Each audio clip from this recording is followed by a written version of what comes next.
سلام، امروز اومدم ببرمتون یه فروشگاه سایز بزرگ یا اوورسایز خوراکی فروشی، یعنی تمامی خوراکیای توش اوورسایزن. حالا الان بهتون میگم یعنی چی. فروشگاه 24 ساعت است البته و تمامی محصولاتشو میتونین هر ساعتی بخرین.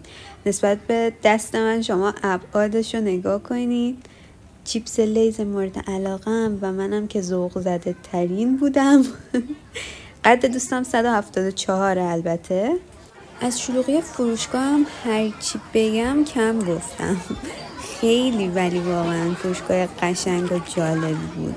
همه چی تو ابعاد بزرگ، البته سایز نرمال هم داشت، یعنی اینجوری نیست که شما فقط برای ابعاد بزرگ برین اونجا. فروشگاه خیلی بزرگه و سایزهای نرمالش تو یه قسمت دیگه فروشگاه قرار دارن و اینجا هم شما سوسک میبینین.